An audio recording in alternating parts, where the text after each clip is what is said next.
How's this even a question? Uh-oh. Here we go. This is prime Asmongold content. Here we go. Fit women are more attractive than fat women. Will the agreeers please step forward? Go for it. I would definitely agree. Fit women are more attractive than like plus size women, only because me having this body, it shows that I can commit to something. And it shows that I'm hardworking, so I feel like men looking at my body can see, oh, okay, she's dedicated. That's not the reason. Why are we overcomplicating this? I would definitely go for like a more muscular guy. Can we bring in the disagreeers? I feel like I'm gonna get flamed alive right now. I'm bisexual. Personality-wise, the skinniest ones have had a personality that I cannot work with. She tried to be diplomatic. Look, there are some guys that like fat girls. I think that most guys, you don't need to be a 85-pound cat girl in order to have guys that like you. I think having a pulse is preferable. And I would make a joke about that, but I think I'll skip it. I don't think that guys really care a whole lot as long as the girl isn't really, really overweight. But, I wonder which one more people would like. If you see me, you consider me obese? I wouldn't say that you're obese, but it's like medically, so, you know. So like for example. So you're medically obese though? No, Yes.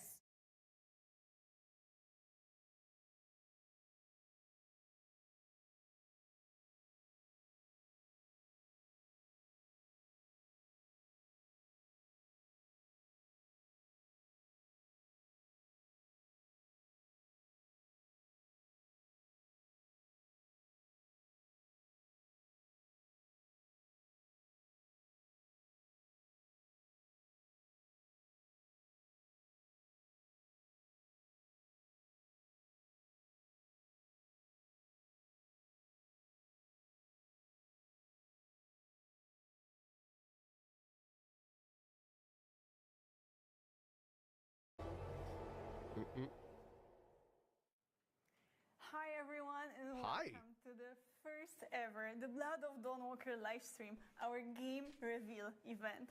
My name is Dominika, I'm the community and social media lead here at Rebel Wolves, and I am joined today by my friend Matt, a content creator, streamer, and a long-time RPG fan, also known as Lionheart.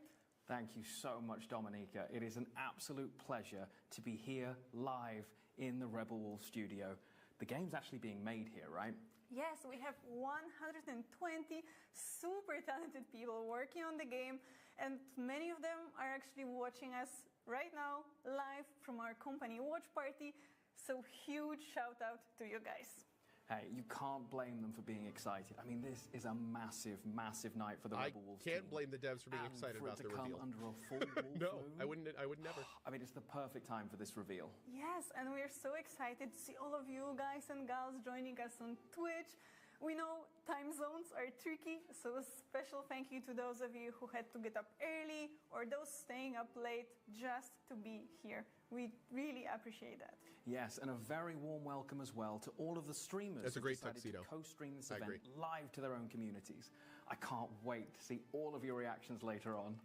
Definitely. Now, many of you have been asking us about what's been going on behind our doors, and we have great news. The wait is this an finally indie game? over, and we're No. ready to unveil what we have been cooking up for the past This is 2 not an years. indie game. Yes, that's right. There is so This is many AA, maybe exciting bordering announcements to AAA. come I don't know about through its the rest funding. of this event, so I really hope you're comfortable. Now, Dominika, I think we should probably start at the very beginning. 120 people is a What lot the of Blood people. Dawnwalker? Yeah. The Blood of Dawnwalker is the It is a new first studio, chapter but of a brand lot new of role-playing experience. saga. It's a dark fantasy, gonna shut up. narrative-driven, epic adventure set in medieval Europe with a supernatural twist. Our aim for this game I like is how to they just create described a Witcher.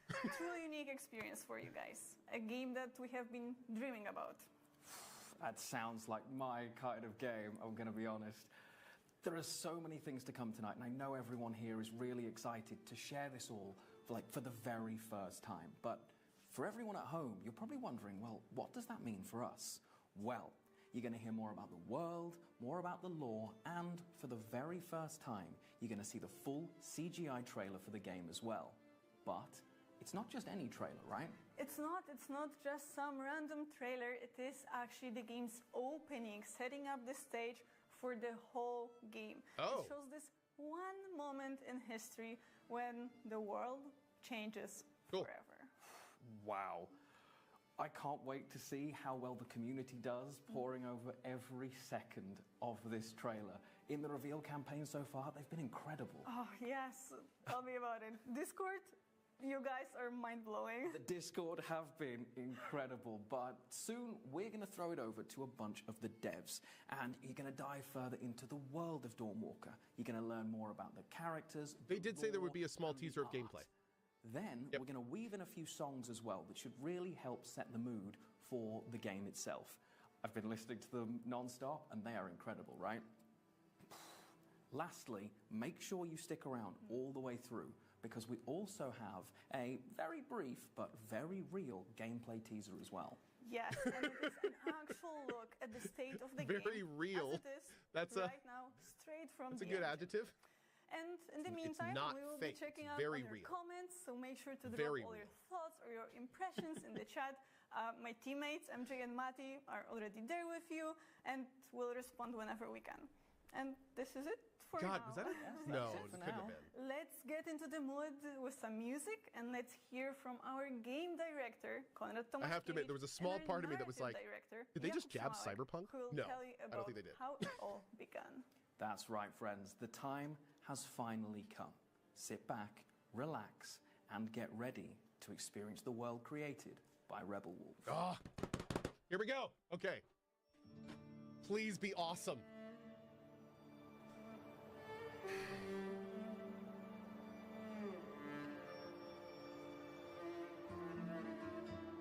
Another real concern of mine is I don't want this to just be another Witcher. I love Witcher. I do.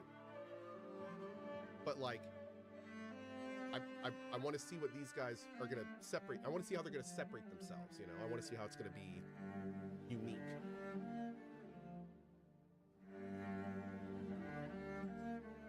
God, this music is amazing.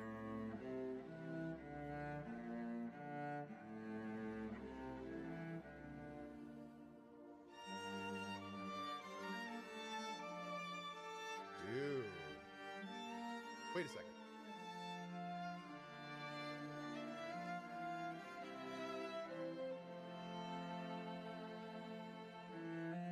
Wait. Hold on a second. I think I've been had. It all looks so real, chat. What's going on?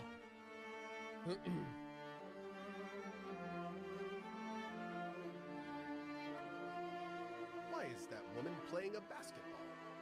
What's going on here?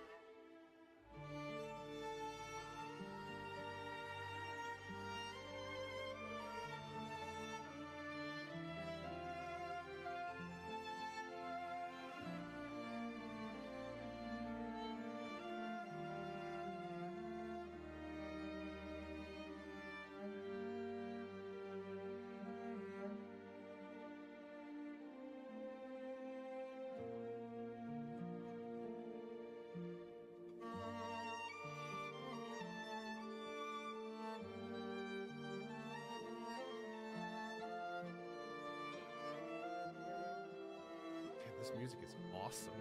Jeez.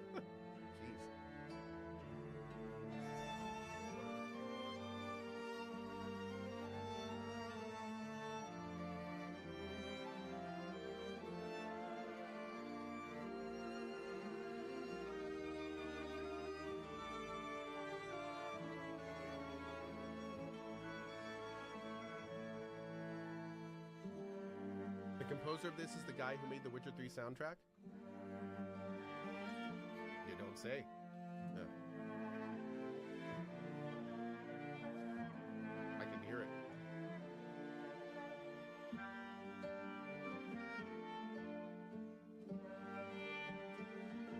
This CGI is amazing. I'm like a solid 98% sure this isn't CGI. I think. I'm pretty sure.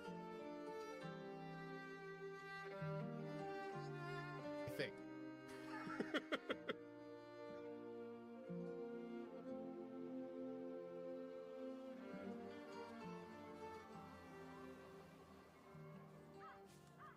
Why did you start a company? I decided to open the Rebels company because I felt that there Bro, is they used a drone for huge this. I love it. space for innovation and for evolution in the open world RPGs. And to achieve that, you need to have independence and artistic freedom. And sometimes you need to make hard and risky decisions. And the best way to do that is to open your own company and to make your own choices. Do you remember the second Fallout from '98? Oh yeah, it's one of my favorite games ever, and I was so excited when you used that as a point of reference because for some time now I've been aching to return to the promise and the value of old school computer RPGs, and to combine it with modern graphics, with bleeding edge tech, with a dynamic, fast-paced combat, merge these two together and see what comes out. Exactly, and of course, just pinged one of my favorite games. Post-apocalyptic game, but what was really interesting in the second Fallout is the freedom. You could do there whatever you want. If you exit the vault, you have the clear goal in front of you. You don't have main quest which telling you, okay, right now do that, next do that. You just shape your own main story. And you build your own experience, and this is like the total freedom in the games. Yeah, and as a writer, this is something that excites me about the games the most.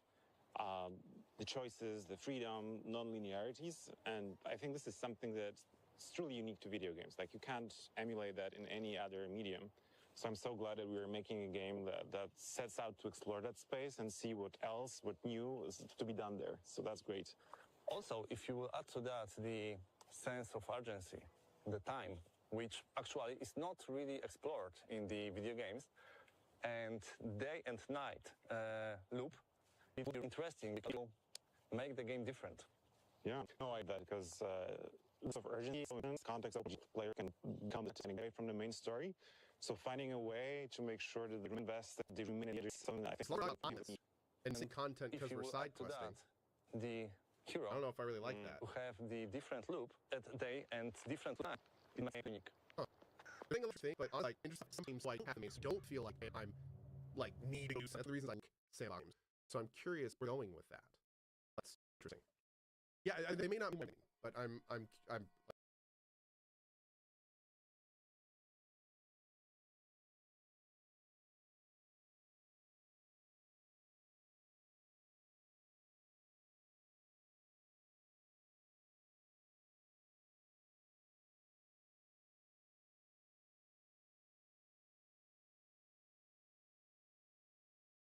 again, I'm curious to see what they mean by it. Because I don't think it's what I'm thinking. I'm going to shut up for this.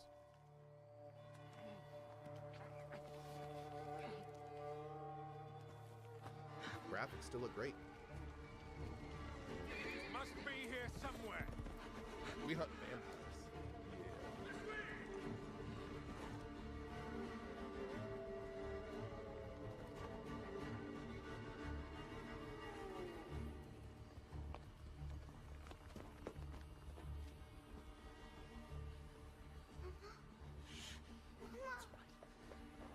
It's all right. Lunka! Don't hurt her! You gave us quite the chase, young. Please, sir. She's just a child! Ah, Roderick, remind me, did I make an exception for children? No, sire. No. That would have been foolish, would it not? They spread the plague just as well as adults. And there's only one way to stamp out this sickness. No!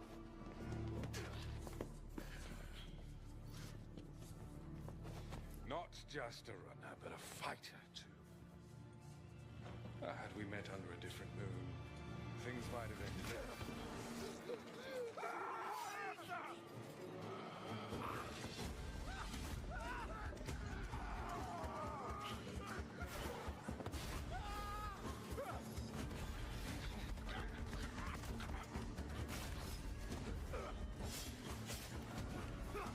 Dude, they are leaning into like the vampire superpower thing. Oh, we are like little pansy.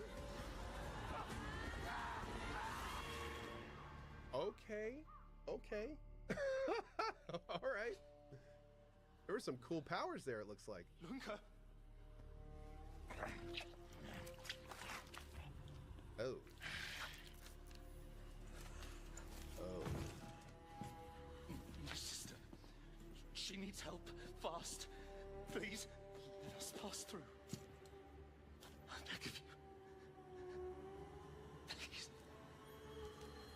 Please.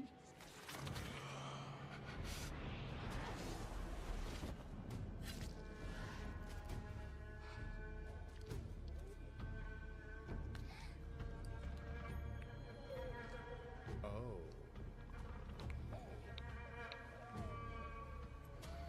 Oh. I don't know. How? I am life. I am death. I am everything in between. I have been watching your little valley. Pestilence, famine, killing, blood spilled carelessly like water. Things will be different now.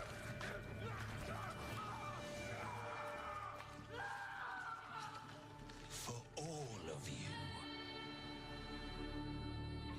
I'm so confused. Is he a good guy?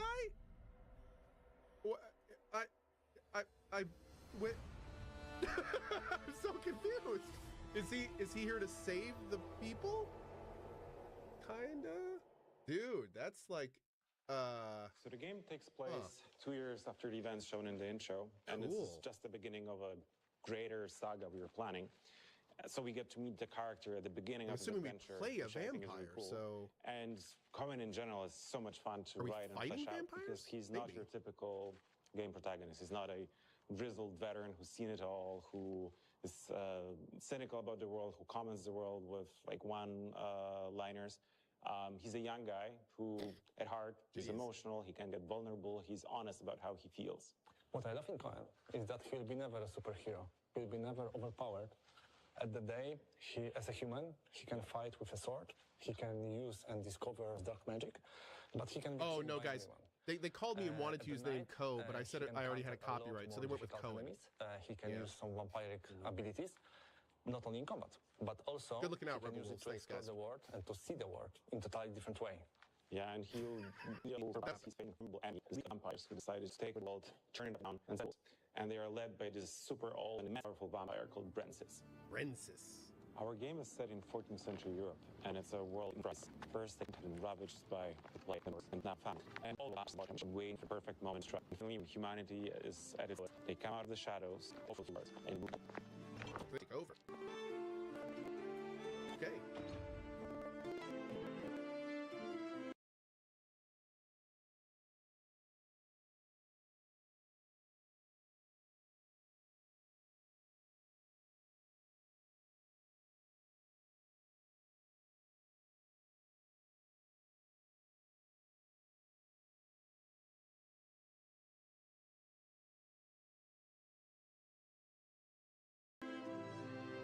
Vampires ruining the world is not necessarily the bad thing. Feudal lords in that time killed the whole villages to prevent, the plague. And the vampires, they defend Cohen and his sister. They even healed Lunka. And, I know that people need to pay taxes in blood, but it's not a huge cost of safe and good life. well, to that I'd say that vampires' favors are uncertain. And sure, they protect the people of the valley where the game takes place, but they see them as cattle, so they protect them to then lead them. To and be fair, ultimately we kill are them. cattle. Like that, And the blood tax you let's be mentioned, real, it's people are taken from kinda- everyone, the frail, the weak, the old. Each week they have to convene at the church for a blood mass. So for some people, that's deeply traumatizing or might even end up in them dying. So in the end, I'd say the balance is more or less equal. And that's something that I actually really like about our setting, this world, that nothing is simple. Nothing is just black or just white. And you have to decide for yourself, like, what do I think is the right choice? What is the path I want to take? And what is the path I want to avoid? And ultimately, Cohen's family ends up in the dungeons of the Vampire Lord. And even as Cohen is trying to free them, he will meet people who still support the regime. It's even more challenging for players because Cohen has only 30 days and 30 nights to save his family. In most games, sandbox means gameplay freedom. In our, it means narrative freedom. We don't think about the quest like the main quest or the side quest. We just have quests. Players will craft their experience through the game by themselves, and nobody will have the same. You know, and we call it native sandbox. Yeah, and that's something that really excites me because that means that no two playthroughs will be identical. That each player will have a unique experience. And that's the true magic of video games, and that's why I love making them. Welcome back, everybody, and I hope you agree that that was worth the wait. Now, the best news is that we are just getting started tonight. And first things first, Dominika, that trailer. I know, right? And for our Polish community out there, good news. I wish I could pause this because I have some big things to say about what we just heard. Trailer with Polish dubbing on our social media channels right after the stream. So keep an eye on them. I think a lot of people are going to want to rewatch that trailer, so I bet that they're really, really happy. But we've got a lot to unpack here, right? So you mentioned before that the trailer actually serves as the intro to the game. Yeah. So everything that we all just saw, that happens before the game starts? Yeah, so the cinematic that takes place 2 years before the events from the game. So 2 years before Cohen, our main protagonist, becomes a Dawnwalker. Okay. So you can see that in the CGI, he's still very young, he's very, inexperienced. You see that innocence in him, right? But that will need to change. The world is going to change. We're not going to talk about the fact that Fallout 1 had the time limit on the water ship. You'll need to mature a bit. So you will see that in the other game assets, he looks a bit different. I wonder why he looked so much younger. Clearly, Cohen has had a rough couple of years to work out happening. I think it's going to be pretty exciting. Now, but we did meet Cohen. We met his younger as well. But in the video we just saw, Conrad mentioned that she was. That means she wasn't turned back then. No. All the vampire. Humans into vampires works a bit different. Okay. Okay. I know what they've done. I'll let them explain. Thank you, Moshi. I guess what I should ask is, who or what is a Dawnwalker then? That is such a lot of delay to it. Dawnwalkers, humans, during the day, they turn into vampires. They're actually humans, and they're not vampires. They are some between. I love it. Now, Dawnwalker itself, it's a brand new IP, right? Yeah, it is. It is completely original, and I think this is what actually makes Project Fast. Because it's, of course, rooted in history, inspired by legend, but essentially built from the ground up. Right, again, I don't have a vision of how this can actually implement that. It's just so exciting. Like, it's yeah. Now, I talk about this all day, but we should move on and talk about the art of Dawnwalker, the world inhabitants. I would love to see the gameplay. Yes, and we will meet with our art director. What about the an hour? 60 minutes. Okay, we go. I love storytelling myself, since I can remember. I'm going to talk about this. Here's the thing that I'm incredibly concerned about hearing that. The idea that you are, like, for me, one of the things I love about sandboxes is that I'm constantly crafting a story. I have the skills that are all go or here to do this stuff. My story being through that, I want to do everything. So, the thing that's very concerning to me is the idea of being something timer, but it's fire. All of a sudden, I can't anymore. Like, very curious. Are the approach to this, or is the other will work? You know, like I'm that all sections like sandbox. They're Again, it's very early to talk about this. I have to say this wrong information. Where what we just heard with like half the amount of it. So it's very kind of sad that the end glanced over. Honestly, the movies are this far. I want better to do this. Yeah, this narrative. I don't know. Yeah, and I think it's the way. Can you please shut up and let us listen? This is being a game. It will shut and just not be here. So twitch.tv/DawnWalkerGame. We talk a lot of apps. And the folks outside is a completely different area, very almost in all realities. And that also really interests us.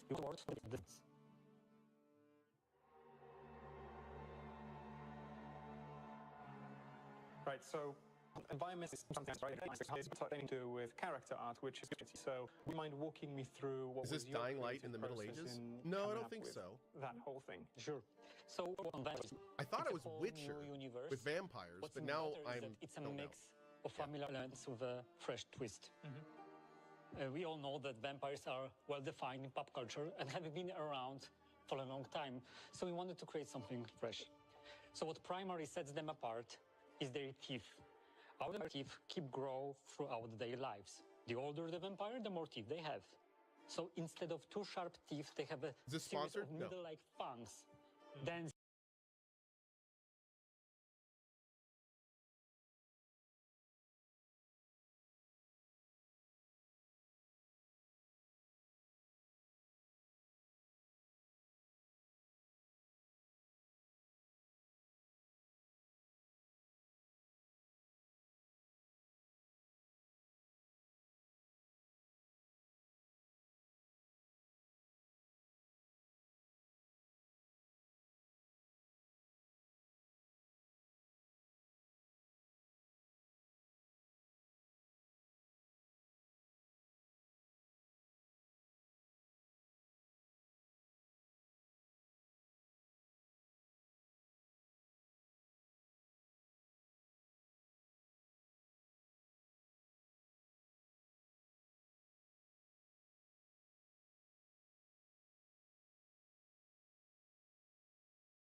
growing from their jaws, often emerging from different parts of their skull as they age.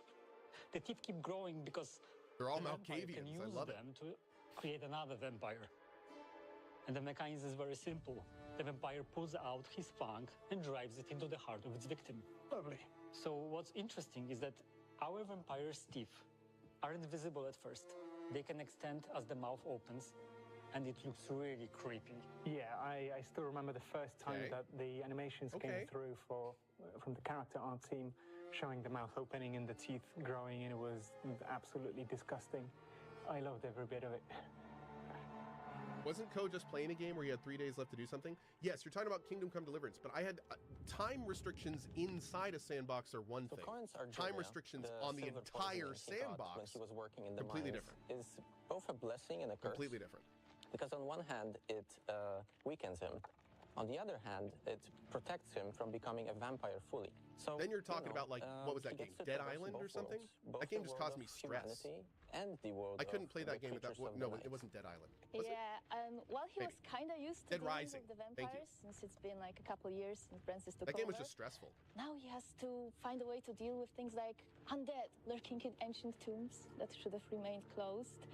Kobolds that used to only prey on miners going way too deep into the mines, or even Uriashes, who used to live high up in the mountains, secluded, and now they are in Francis's troops. Yeah, and their artwork is different. Gorgeous. Oh yeah, they all have their own separate cultures, and well, if you want to deal with them, I find it weird when devs interview devs. like I to agree. get- I've never liked this get to format know either. them a bit, or else you might get It's very, it tricked, feels you know. very just They contrived. all have their own goals, aspirations now that they came out of the shadows in Francis's I would have way. much rather had a third person asking them questions, there's a walking lot of along with tension. them. Some of them can cooperate with humans, but mostly it's just new issues, new problems nobody had to deal with before. But I think this is great because all of that tension, all of these problems are great storytelling material for us, for Yes. building all of that content. What's the other company For that did this? example, Another company did this last year. Francis, he had to normalize this thing for the humanity, convince everyone this is the new Can't remember normal. who. And We've seen the this, way he like, did recently. this was, first of all, there was a lot of social turmoil, and on the other hand, a lot of deeply held religious beliefs. And he twisted them. Oh, I haven't seen He any turned KCD2 himself stuff. into They this did? messianic figure. So, for example, he introduced these blood masses where he feeds a human vampire blood, right? And at the same time, they have these other things like punishing criminals with like draining them dry. Yeah, but well, some people actually liked it because once Francis came in, he set up a new order of things. He finally got down to business, and then he locked the valley off so that nobody can touch it. No outside outside influence can touch it. And well, some others did not like it so much, and they began to reach into the depths of forgotten magic, occult, stuff like that. Yeah, so either way you look at it, the Veil Sangora will never be the same again. Not a chance. I think the part that's so weird about these is everything they're saying to each other, they That's both a lot already of know, work and building, everyone isn't knows it? it. Oh, absolutely. And that's a little there weird. are so many things we need to remember to make this into a cohesive whole. And at the same time, you have the challenges posed by the open world itself. Because, there's a risk of the content being formulaic or repetitive. We handcraft all of it, and we focus on telling these unique themes we really care about. Oh yeah, we want to talk about loss, about the meaning of family, about opposing tyranny, about trying to coexist with creatures you've never had to coexist with before. Well, but that would be difficult to do with just Coin and Francis, right? Impossible, actually. We had to create a whole host of characters, and we really wanted to avoid having cardboard cutouts, like without motivations, without backgrounds, goals, and ambitions. But when you meet those characters, your goals and ambitions may overlap, and you befriend them, or it may be the opposite, and you go on a warpath with them. But given the goal that you have ahead of you, it might be good to have some friends to go along with. Well, but you could go on your own, right? If you wanted. Well, yeah, you could just grab a sword and go storm the castle. Yeah. But it might be wise to, for instance, find the rebel cell and try to dismantle Francis's rule with them. Or, I don't know, listen to what an agent from outside of Veil Sangora has to say. Which is exactly why I love how we structured the game, because we offer a lot of choice in which characters do you want to interact with, which you might want to skip altogether. And also on top of that, you have this layer of non-linearities where you can decide their fates, but also the fate of Cohen and his family. Yeah, and I really like that because it gives us so much replayability. You can always choose a different path. There's something else waiting there for you. Yeah, exactly. And also, on top of that, There they go again with replayability. get to find all these secrets of Veil Sangora. Like, how many times are the devs expecting us to play the game? And, explore the world. And yet another path might be lurking within that. Maybe the Handcrafted playthroughs aren't content long. is all good and well. But on top of that, we also have a number of really cool gameplay systems that further feed into the narrative. And speaking of feeding, my favorite one is the blood hunger. It lets me play a real vampire. I don't just have to drink blood to use my cool abilities in combat, but if I talk to someone without feeding first, I might just lose control and I might eat them. And it's not going to be just any random peasant that I won't care about. I can eat my best friend. And I will break my heart. And I will break my quests. Yeah, so you better keep him well fed. Yeah, definitely. Do you have a fave? Yeah, I really enjoy the ones that are revolving around Brensis, because like it makes him this active antagonist. You know, this means that he will basically react to what Cohen is doing. Yeah, if that kind of stuff can happen, man, I'm starting to think this isn't a sandbox RPG. This is starting to sound like a sandbox roguelike. Military checkpoints that will be on your way. It changes the world, right? Yeah, exactly. I think I'm approaching this game wrong. Also, you know, it's not just him running the show. This isn't it's a Witcher. Also his This is something else. Vampire allies. Yeah, I'm very curious to hear how long they expect the playthrough to be. Because I was thinking it was going to be like 80 plus hours, but maybe it's like 10 to 20 hours. Yeah, and on top of being cool characters, they also have their own like spheres of influence, and you get to dismantle their organization step by step, making it simpler for you to confront Brensis and free your family. What parts of Sandbox? When it comes to freeing your family, there is one more antagonist. That is time itself, because every time you do something important in the game, when you complete an objective or you complete a quest, time moves forward. Yeah, but what I really like about this also is it's not like real time. You actually get to control how much of this resource you want to spend, right? Yeah, you have to manage it so it's wisely, not, but if it's you a just want resource to enjoy in the view or game. just take a stroll, you can, without stress. But once you get down to business, you have to do it smart.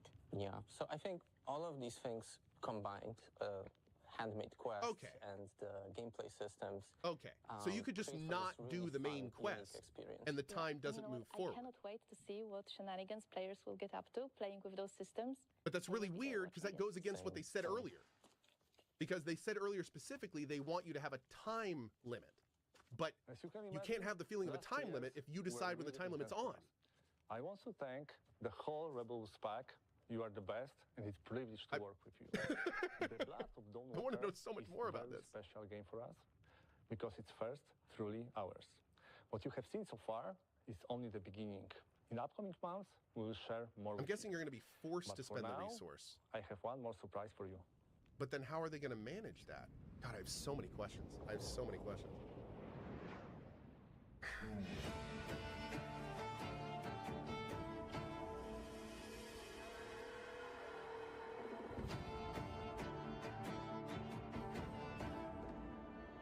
Yeah, they did say every quest completion does it.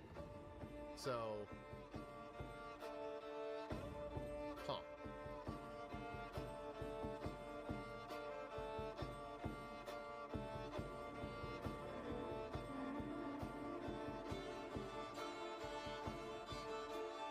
For those going, this is excellent Witcher music. Yeah, the guy that made the Witcher music is making music for this game. That makes a little bit of sense.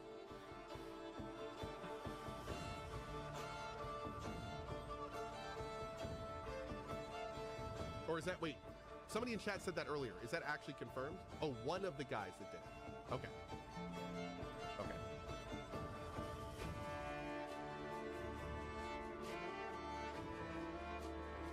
Witcher 3 had 2 composers, and this is one of them. Awesome. Thank you. A lot of these devs are ex-CDPR. Yeah. Are we going to see gameplay? Yes. They did say there's going to be gameplay at the end. Which is going to be in just a second, it looks like.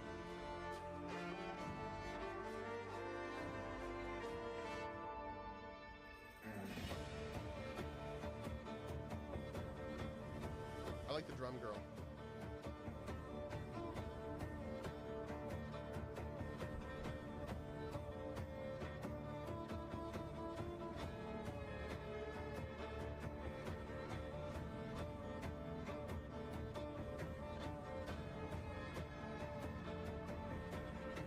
I love the cinematic music shots.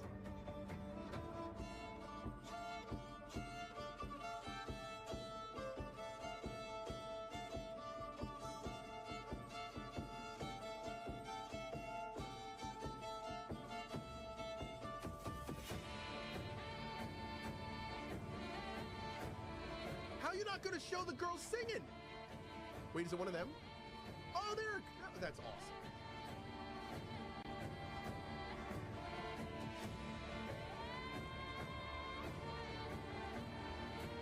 Maybe it's the same girl, right?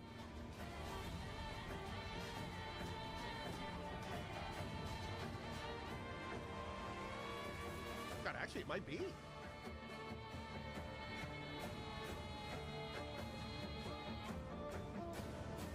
That might be.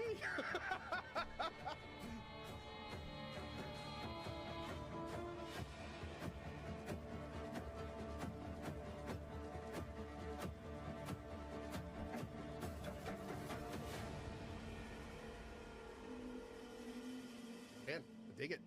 It's good music. It's actually pretty great. Oh, here we go. Is this Applause, the first trailer again? No.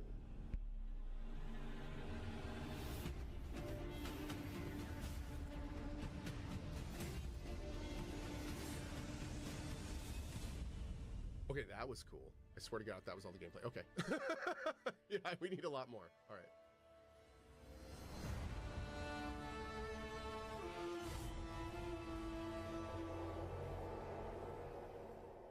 Wait. That was it? And we are back. And wow, do we have a lot to talk about. But first things first, concept arts. I need them as wallpapers like yesterday if you can. That's okay, I got you covered, no worries.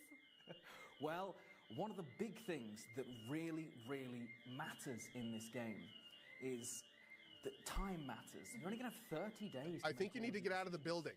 Well, it is actually 30 days and Okay, 30 no, we're good. nights. So, as Cohen, your objective is to save your family. But how you do it, when you do it... Yo, they were if super you chill actually about do that. it Good at for all, them, dude. All depends on you and your decisions. Wow. Now, the astute amongst you watching at This home... presentation will could have been probably an just email. have clicked that is why there was a 30-day and 30-night countdown prior to the stream going live today. Just those little bits of detail, all of the tie-ins, the full wolf moon. I love it. It makes me so excited to see what's coming. But the fact that decisions are going to matter in the game, like I can't do everything, right? It's just not going to be possible. And not just that, it's the start of a whole saga. It's not just this game. It is an adventure through the ages where you walk the line between our world and its secret, dark underbelly.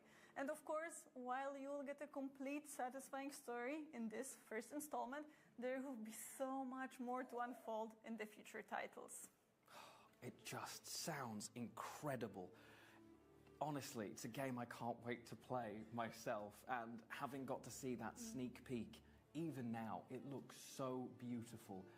It's in Unreal Engine 5, right? Yes, it is in the Unreal Engine 5 technology. You know, we filled it to the brim with cinematic dialogues and cutscenes.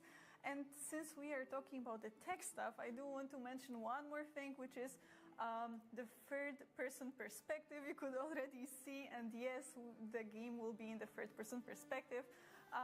To give Wait, you that what? classic The gameplay you showed RPG wasn't in the feel game's where perspective? you are really dropped into the middle of action. That's exactly how an RPG should be, and one of the things that I learned here... Was it? I couldn't... About the game. It was. Speaking of classic RPGs... I'm gonna have to watch it again. It was so fast. Maybe I didn't notice. No microtransactions. I saw him slide down and then like there are going to be no NFTs or zip any of over that to the guy. stuff. But I thought that was It's in just gonna third. be a pure single-player experience, the kind of game that an RPG should be. That's right. That's right. Wow. Now, we did Yeah, she promise said the earlier game that was in we'd keep our first eyes person, on the though, questions right? coming in, so I will ask. Oh, they the said it big is one. in first person or third Dominica, person. do we have a release Okay, date? okay. Oh, Thank you. I knew that would happen. I thought you said it was at in some first point. person. Okay. Well, about the release date. It's kind of sad. I We wish it are was. not quite ready to announce it just yet, but don't worry. Once we are confident about this, we will let you know. And we will definitely let all of you guys know as well. But in the meantime, join our official social media channels. We will be posting a lot in the upcoming months and giving you even more insight into the universe of Dawnwalker. Yes, and if you just can't wait for more Dawnwalker content, check out the upcoming issue of PC Gamer as well. It's just a few weeks away, and you're going to hear more about the world and the lore of Dawnwalker in there, so make sure that you don't miss it. I'm going to ask this again because I think... With that, we have reached the end of everything we are here to share with you tonight. It has been an absolute privilege to be a part of this. Oh, thank you so much, Lionheart.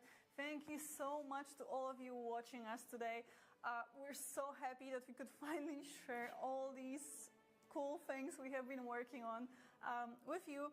And we will meet again this summer to talk more about the Blood of Dawnwalker, this time focusing on the gameplay features and unveiling how it actually plays. Until then, thank you so much for joining us tonight, everyone. Stay safe, and we will see you soon. bye. Bye.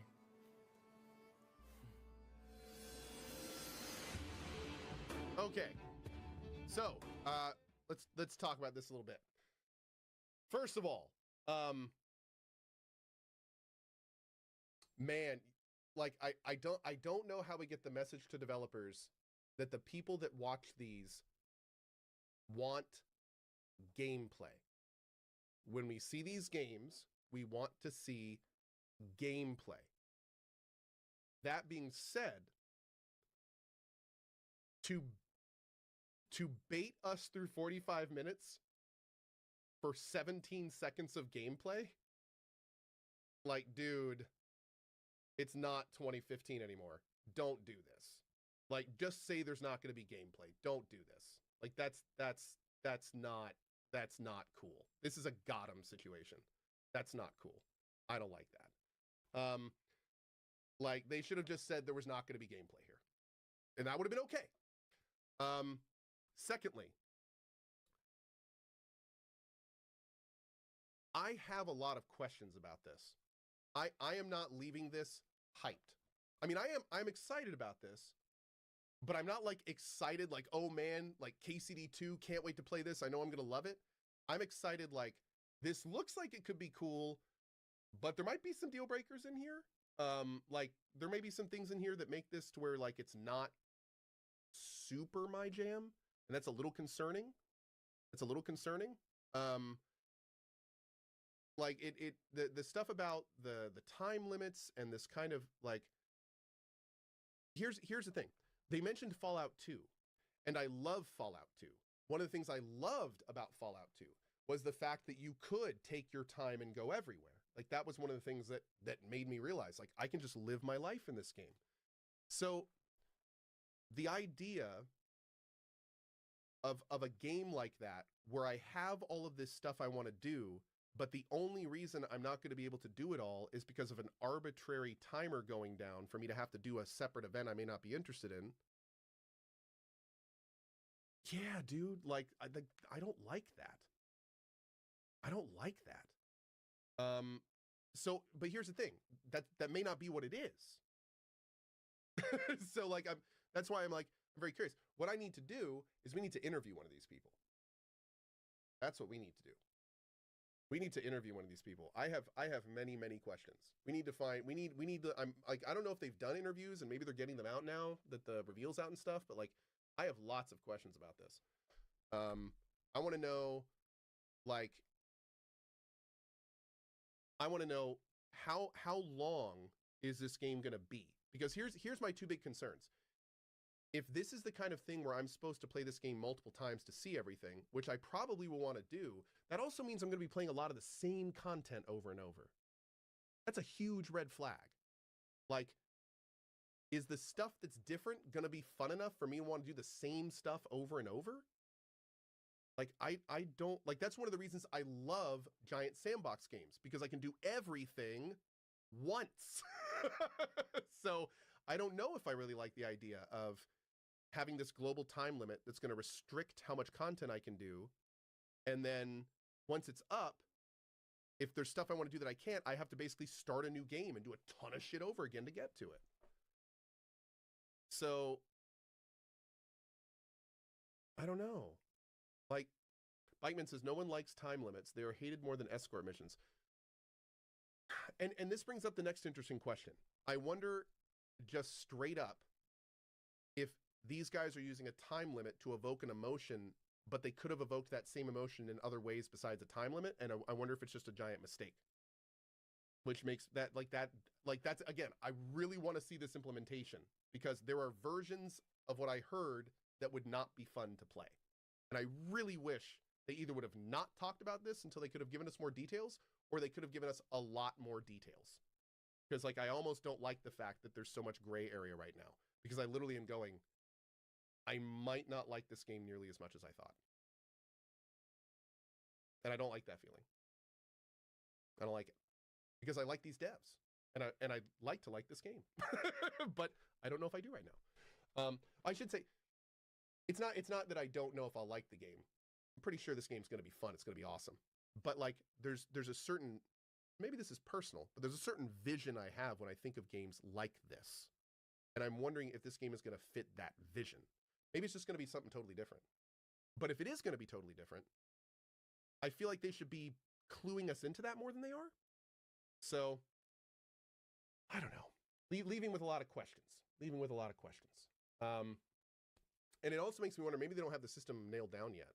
Like maybe they were announcing the system here to see what the public thinks about it. Interesting. Huh. I wonder if the feedback from the reveal will play into the game at all. Like that could be interesting. Because I will say, I definitely brought up the chat of the main stream when they announced that. And I will say that there were definitely a lot of similarities between our chat and the main chat. A lot of people, like right when that time limit stuff started mentioning, there were a lot of people that were like, wait, what? Like, what? What? What do you mean? What do you mean? What do you mean time limit? What do you mean by that? Crazy says, Ko, how do you know if you like these devs? Just because they were associated with CDPR doesn't mean they were the good ones. That's very true. But I can say that I really like Witcher 3. And I like the team that made Witcher 3 because I like that product. So I will give the benefit of the doubt to people who were members of that team. I will definitely give people a chance that were associated with that project because that project was great. So, no, I don't know the individual people. Well, I do know some of them, actually. But I don't know all of them, no. But I think that this is a case we can give them the benefit of the doubt. Anyway, I gotta go, guys.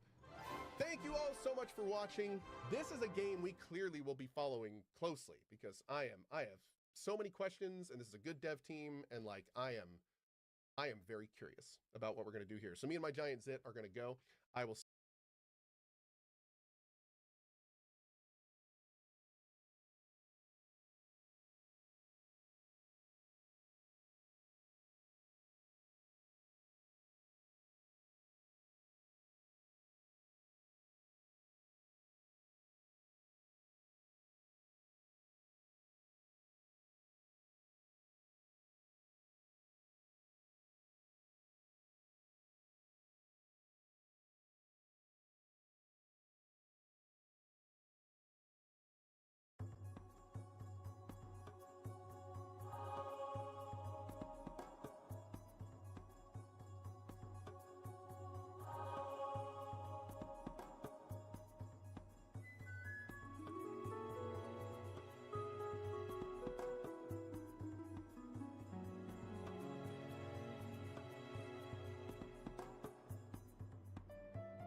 or they're sanctioned by Capcom, that are supposedly part of the Resident Evil lore. So these are the CGI films, and over the years they've been getting better and better in terms of visuals. They started out looking very much like a cutscene out of a PlayStation 2 game, and that's totally fine. As a Resident Evil fan, you just want more of what you like. The live action films, take them or leave them. I didn't really... I've watched them and I just had to force myself at gunpoint to watch the live action Resident Evils, but the CGI films, much more enjoyable than the live action films, but they're all quite terrible in basically the exact same way. So I want to talk about Death Island because it's easily the best one, but the story for every single CGI Resident Evil film goes like this. I could write one. I could write one in about 10 minutes. You know what? I'll do it now. Just off the top of my head, I hadn't planned this, but I'll write a new Resident Evil movie. We're going to call it Resident Evil Isolation. There we go. This is the next Resident Evil film. Is Leon Kennedy is investigating some mission. He's sent on a mission, and he's, you know, not expecting it to be anything big. And then, you know, at the same time, we see Chris Redfield is sort of sulking, and he's on some angry mission, and then all of a sudden, for some inexplicable reason, using imagery that calls back to some previous game, there's a zombie, and Chris is shocked for some reason, and then he has to fight some zombies, and he struggles with it for a while because who knows why. He's killed thousands of these things, but he struggles killing it, and then at the last second, he's a big, strong man, and then he easily kills this zombie. And then we watch Leon Kennedy a little bit, and then for some reason it turns out that he's chasing some mystery, unhinged villain who is very quirky and weird and unhinged and has some interesting gimmick. And then a big, strong woman comes out and kicks Leon's butt for some reason.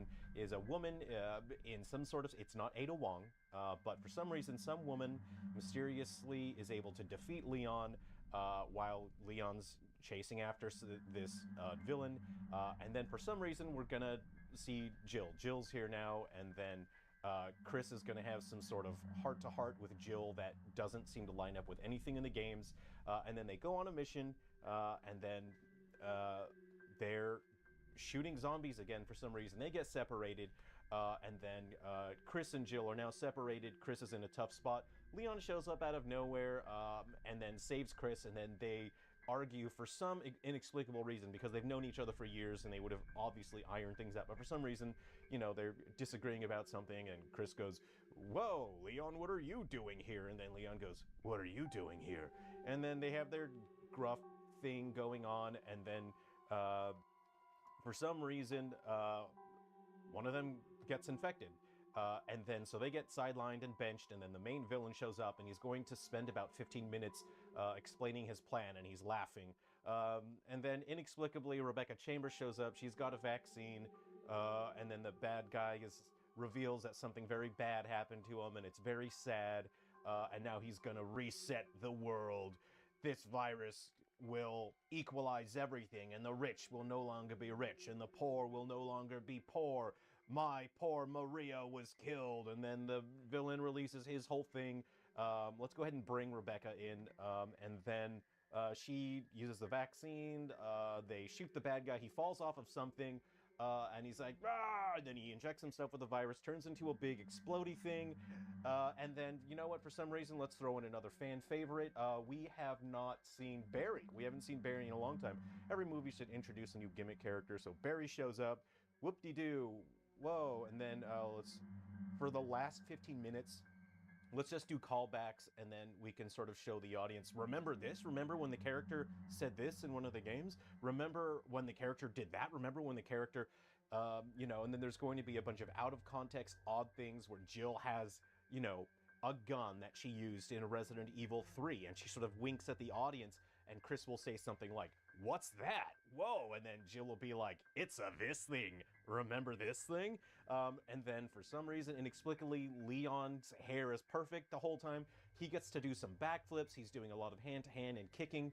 The camera does that thing where it looks like it's a QuickTime event where the character is running towards the camera and they're doing parkour over a bunch of debris as some sort of large villain. The main villain is chasing after them. Rebecca gets to shoot a gun like twice, but then they sideline her again to do some stupid computer thing because Rebecca's not allowed to be the action hero that she was in 2 of the stories of Resident Evil. So they make her be a computer nerd. She uses something, and then all of a sudden the main villain is immobilized enough for all of the characters to inexplicably have rocket launchers, and then they all blow up the main villain. And then that's the end of it. Oh, don't forget that we need to introduce a couple side characters that are basically blocks of wood and black holes of charisma. They don't actually have any real connection to our characters that we care about. They don't really have a connection to the plot, but they are there. Maybe they help a little bit, but then they end up dying. Also, there's going to be, you know, someone that has connection to the villain that ends up dying during the story as well. And that's it. That's every single CGI that's Resident Evil Isolation. There we go. All we need to do is just pick a location that Resident Evil hasn't used yet. Antarctica. There we go. Resident Evil Isolation is set in Antarctica, and the gimmick of this movie is that Barry gets to be in it. That's every single Resident Evil CGI movie. Now, I'm not venting or ranting in a negative way, because I've enjoyed all of them. I've recently rewatched Vendetta last night, and I watched Death Island 2 days ago, and I'm going to go ahead and rewatch the other CGI movies. I enjoy them. They're awful. They're terrible. They're all exactly the same. So what was interesting about Death Island is it's visually so much worse. And I had a friend over, and he's in his late 70s. He walked past the living room when I was watching Death Island, and he said, "Oh, what game are you playing?" And I said, "What?" And he goes, "What game is that?" And I said, "No, this is a movie." And he goes, "Huh, really? Okay." And it looks, here's the thing, right? I felt like they rendered Death Island using Unreal in real time, because the animations were very wonky. Characters would stand around in their idle position until it was their turn to deliver a line, and then suddenly, like, the animation logic would take effect, and then their head would move around like this, and then it feels like it's disconnected from their body while they're delivering their line. And then there's this going on. And it was charming because it reminded me of the original Resident Evil and Resident Evil 2, where characters would talk, and it would sort of look like this. And I kind of like Death Island from that respect. I don't know if they were doing that on purpose, making the movie look like it was a video game, but it was off-putting because Vendetta, which comes before Death Island, Vendetta is gorgeous. The character animations are great. The mouths barely move when the characters are talking, which is a little off-putting. And I don't understand why the characters do that. And it's like they all have a lockjaw or something, and then they can't really move their mouths.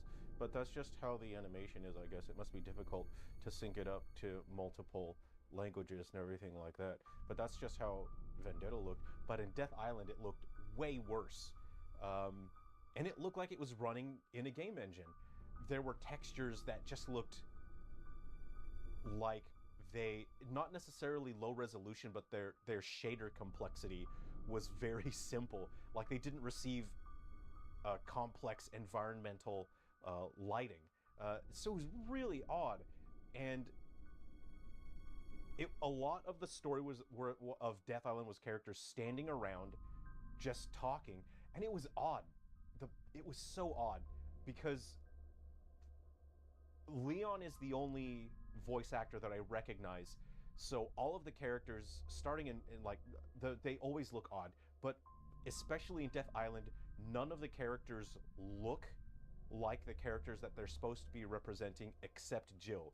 Jill looks like the Jill you would recognize from Remake, but all of the characters, their faces are so off-model that I've tried to like Stockholm Syndrome myself into accepting, okay, this is what the characters look like now.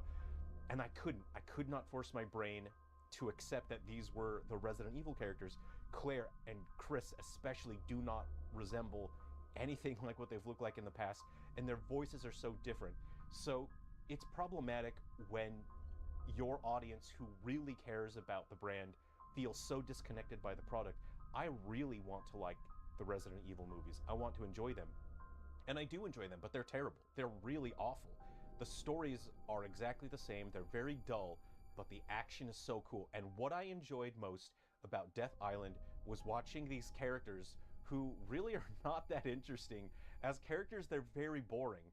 But I want to see these characters run around and shoot zombies and, bioweapons. And that's where Death Island really shines. It looks like the cheapest thing that you've ever seen when the characters are standing around talking. But when it comes to the action scenes, you can tell this is where they spent their time, this is where they spent their budget. So I feel this was a situation where they were very thoughtful in how they spent their resources, because the action scenes, oh, they're fantastic. And they make these Resident Evil movies worth watching. They make Death Island worth watching. The action in Vendetta is much more boring. And again, Vendetta is the movie that comes before Death Island. And it was for some reason, it's like this chick that's fighting Leon, and then like a dude who's fighting Leon. And there's a writing mistake that they make often in the Resident Evil CGI movies, and that is some outsider having too much competence. I would call it foreign overcompetence, where we know these characters, we've spent time with these characters like Leon and Chris. We've been through multiple zombie invasions and all this stuff and outbreaks, and so in our minds, these characters should be the most competent. These characters are the most battle ready, because firsthand, we have been there with these characters as they killed thousands of monsters, and you're